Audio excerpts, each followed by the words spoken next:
Bos días, benvidos á sede do Consello da Cultura Galega. Ten a palabra o doutor Iago Seara, que vai a informar profesor, doutor. Bueno, despois dun largo ano organizando esta xornada e media, a iniciativa que nos presentou moi interesante Xosé López, pois nos metimos a organizar isto Rebeca, Manuel Gago, Xosé López, máis eu. Para resumir un pouco as intencións, hai un pequeno escrito que prometo que é corto e o mellor é leerlo, non? Aquí no Consello de Cultura Galega, o martes, fai uns días nada máis, coordinado por Xosé López, Francisco Campos e Manuel Gago, celebrouse unha xornada sobre o tema Cultura e Comunicación. No programa de Man anticipaba un subtítulo que era Cultura e Comunicación, unha sociedade en rede, oportunidade e amenazas. A xustificación destas xornadas, desde hoxe agora, a xustificación destas xornadas escribíase desta maneira. O nexo cultural comunicación é relacional e dinámico. A comunicación, como base de toda interacción social, encerra un dos principios básicos da sociedade. Tanto a sociedade como a cultura aliméntase da comunicación. E, grazas á interacción comunicativa entre as persoas, emerxe a cultura como principio nuclear da experiencia humana. Dentro desta comprensión do nexo cultura e comunicación, o coordinador da sección, Xosé López, suxeriu unha xornada sobre o efeito patrimonio e comunicación á sección de patrimonio e bens culturais. Esta sección, animada por unha serie de experiencias de Galicia reportadas ao Consello en petición de informes varios moi ligados á realidade descrita, motiva e ordena e reorienta a sección de patrimonio de bens culturais. Animouse, por tanto, esta sección, en colaboración ca sección de comunicación, con prontitude a coordinación destas xornadas. Cultura e patrimonio. O argumentario básico que está no seu programa de Man é que ao comunicar os ricos procesos de patrimonialización cultural e sempre procesos de patrimonialización identitaria. E estos son expresión do compromiso co legado e cos requerimentos constitucionais e autonómicos de garantir o acceso cultural da sociedade e dos cidadáns aos bens que forman parte da súa cultura e a obriga de conservarlos e transmitilos. Isto un pouco é o ideario destas xornadas, repito, en coordinación con este outro programa que citábamos ao principio que coordinou Xosé López. Para os temas de intendencia e de estrutura destas xornadas de patrimonio e cultura, ou cultura e comunicación e patrimonio, deixamos a Rebeca que nos explique un pouco máis polo miúdo. Moitas gracias. Bos días a todas e todos e grazas por asistir a estas xornadas. Como ben dixo Iago, as xornadas se desenvolven que estes días no Consello da Cultura Galega organizáronse a partir de varios eixos, algún dos cales se recollen no título Patrimonio e Comunicación, que son en concreto Patrimonio, Comunicar, Novos Paradigmas, Socialización, Cultura e Cidadanía. Interesámonos mostrar non só como comunicamos a sociedade en xeral aspectos relacionados cos bens patrimoniais, senón cos propios procesos polos que un ben pasa de ser un obxecto ou unha idea a ser patrimonio e como neses procesos está implicada a sociedade. Nesta implicación terá moito que ver, como veremos a través das 4 mesas propostas, a comunicación, pero tamén como se comunica.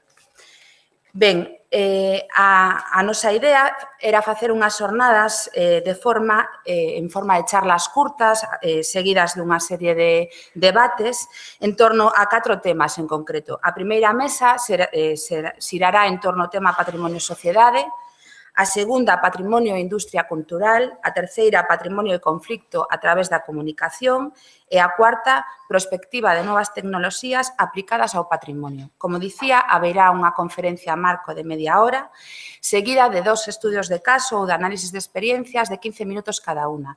Rogamos a todos os participantes que se asusten o tempo porque somos moitos, nos gustaría, como decía, deixar un tempo de debate no que poidamos un pouco comentar o que se fala na mesa, en xeral a temática das xornadas.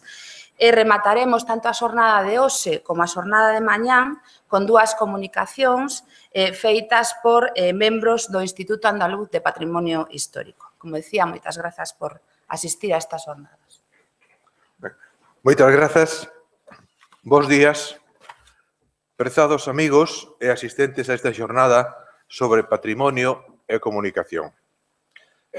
Hai unha visión clásica do patrimonio que establecía unha separación radical entre o patrimonio material e o espiritual. O primeiro tiña un carácter obxectivo, ben definido nas súas formas e contidos e, por suposto, nos seus valores. O segundo dependía xa das actitudes e valores do home e, aínda que podía ser obxectivable, na súa análise estaba sometido ás incertidumes e imprecisións da natureza humana.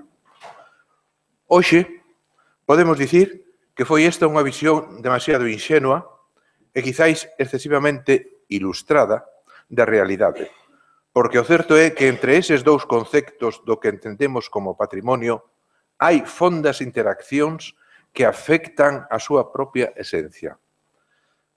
Un exemplo moi claro témolo na paisaxe, un dos valores patrimoniais máis xenuínos da nosa identidade como galegos. Hai unha base material do mesmo no mundo natural e nos elementos constructivos que o caracterizan, pero, evidentemente, hai tamén moitas maneiras de mirar unha paisaxe. E hoxe podemos asegurar que esas diferentes miradas están definindo paisaxes diferentes. Así, polo menos, o considerou o Convenio Europeo da Paisaxe do ano 2000 e así tamén o acepta este Consello da Cultura. De todas maneiras, simplificando moito as cousas, podemos sinalar que dentro desta polifonía que pode resultar das diferentes miradas que definen as diferentes paisaxes, hai como 2 grandes xeitos de consideralos. O que nace dunha interpretación elaborada do mundo, o que poderíamos definir como unha visión culta da cuestión, e a que existe dunha convivencia tradicional, permanente e mesmo inxenua con esa realidade que poderíamos definir como interpretación popular. A primeira tendría un certo carácter elitista e a segunda sería máis masiva e gregaria. Hoxe, todo o mundo da cultura está impregnado, en certa maneira, desta dicotomía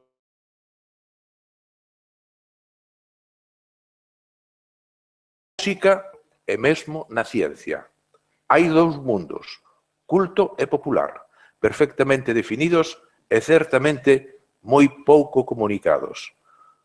Fálase moito das 2 culturas referíndonos á cultura científica e á cultura artístico-literaria e fálase, sobre todo, destacando a incomunicación que existe entre elas.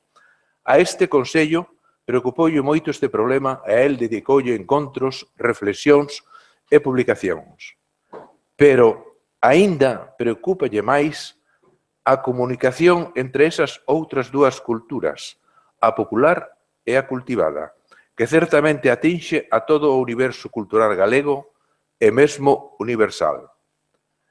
E, como semella evidente neste máis que necesario diálogo entre estas últimas 2 culturas, entra de cheo o tema da comunicación. Como facela? Que canles e situacións son as máis propicias?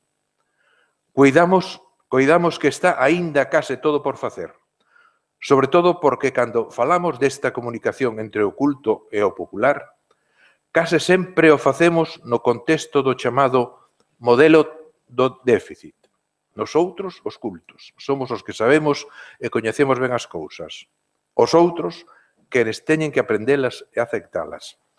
Con estas formulacións non semella extraño que os conflictos que ás veces xurden fronte a medidas de conservación ou restauración do patrimonio non atopen canles axeitados de comunicación.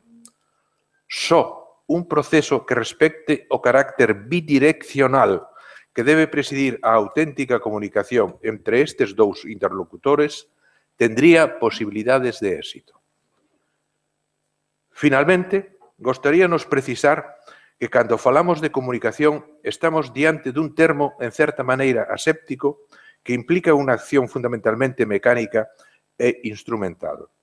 Se, en cambio, falamos de diálogo, unha verba que me convence moito máis, teríamos entón que ter conta tamén as nosas actitudes. E esa actitud dialogante é xa algo moi serio e comprometido, que precisa dun certo alento moral. Mesmo diríase que é unha aberraris nestes tempos que corren. Nos anos 60 do pasado século estaba moi de moda o diálogo marxismo-cristianismo en certos círculos.